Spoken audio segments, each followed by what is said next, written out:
Seorang bapak bernama Arman bekerja di kota sebagai mekanik bengkel. Malam itu, ia pulang seperti biasa, melewati jalan sepi di pedesaan. Namun, sesuatu terasa berbeda.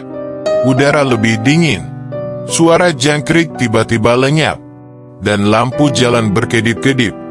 Ketika berbelok ke jalan pintas yang biasa dilewatinya, ia tak pernah sampai rumah. Istrinya, Wati, menunggu semalaman. Namun suaminya tak kunjung tiba. Seminggu berlalu, sebulan berlalu, hingga suatu malam, seseorang mengetuk pintu rumah mereka. Malam itu, pukul 10.30 waktu Indonesia Barat. Baru saja selesai bekerja di bengkel, Arman mengendarai motornya melewati jalan setapak yang biasa. Jalan itu memang sepi, hanya ada hutan bambu di sisi kiri dan kebun kosong di sisi kanan. Kenapa rasanya beda? Ya, kok gelap banget? Gumam Arman dengan nada kebingungan. Melirik ponselnya, tak ada sinyal. Mencoba menyalakan senter, tetapi tiba-tiba lampu motornya berkedip lalu mati total. Sial, lampunya kenapa mati begini? Gerutu Arman. Turun dari motor dan mencoba memperbaiki kabel. Namun, suara langkah kaki terdengar di belakangnya. Kresek, kresek. Menoleh ke belakang. Tak ada siapapun. Namun, ketika melihat ke depan lagi, jalan yang tadinya dikenalnya berubah total. Jalan setapak itu kini menjadi jalan tanah merah. Pohon-pohon besar menjulang seperti membentuk lorong sempit. Di kejauhan, samar-samar terlihat sebuah kampung yang asing. Perasaan tadi gak ada kampung di sini. Batin Arman merasakan bulu kuduknya meremang. Namun, entah kenapa, kakinya melangkah sendiri menuju kampung tersebut. Saat memasuki kampung itu, banyak orang mengenakan pakaian adat tempo dulu. Lampu minyak menerangi rumah-rumah kayu yang tampak kuno. Seorang pria tua menyambut dengan senyum ramah. Akhirnya kamu datang juga, Nak. Sudah lama kami menunggumu. Ujar pria tua dengan suara berat. Menunggu? Saya? Siapa kalian? Ini di mana? Tanya Arman dengan nada curiga. Wanita-wanita muda membawa nampan berisi makanan yang menggoda.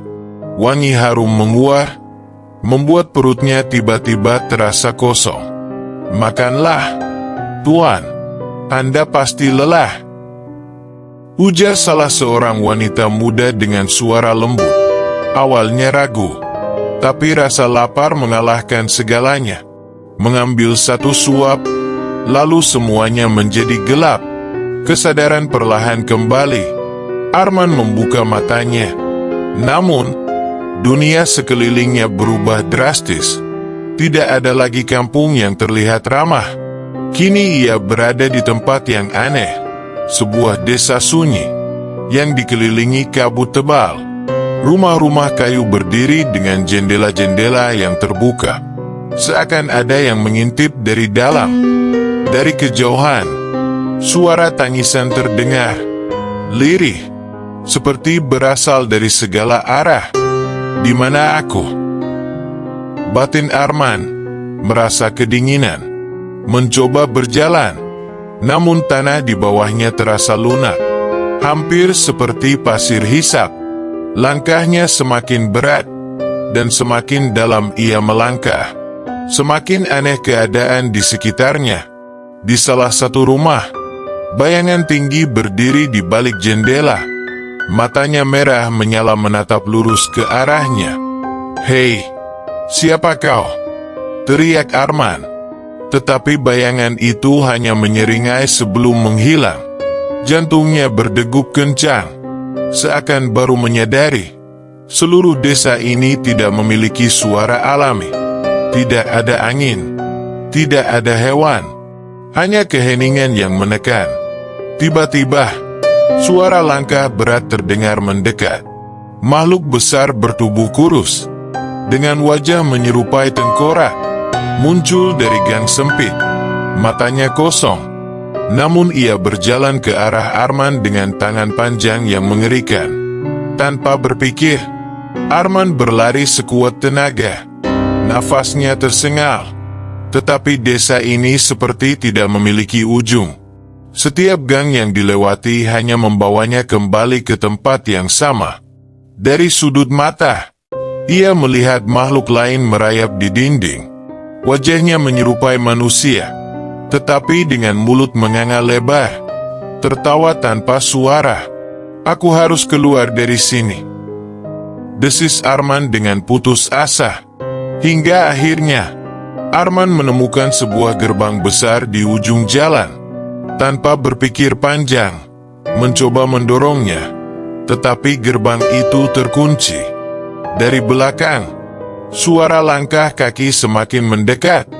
Dengan panik, mencari sesuatu yang bisa digunakan untuk membuka gerbang.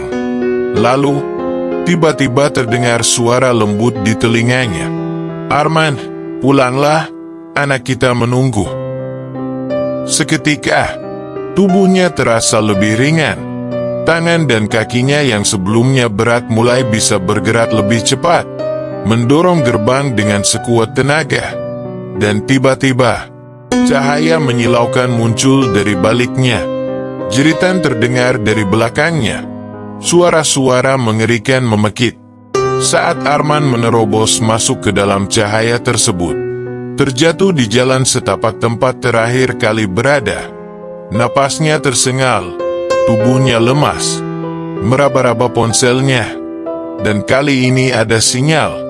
Waktu di layar menunjukkan pukul 10.30 malam, tanggal yang terakhir kali diingatnya sebelum semuanya terjadi. Namun, ketika tiba di rumah, astaga, "Arman, kamu kemana saja sebulan ini?" jerit Wati dengan wajah terkejut. Arman tercengang. Bagi dirinya, waktu di desa aneh itu hanya terasa seperti beberapa hari. Tetapi bagi dunia nyata, ia telah menghilang selama 1 bulan penuh. Hingga hari ini, Arman masih sering bermimpi tentang desa sunyi itu, tentang suara bisikan yang memanggil namanya, dan tentang makhluk-makhluk yang tertawa tanpa suara di kegelapan. Malam itu, saat hendak tidur, sebuah suara berbisik di telinganya, "Kami masih menunggumu, Arman."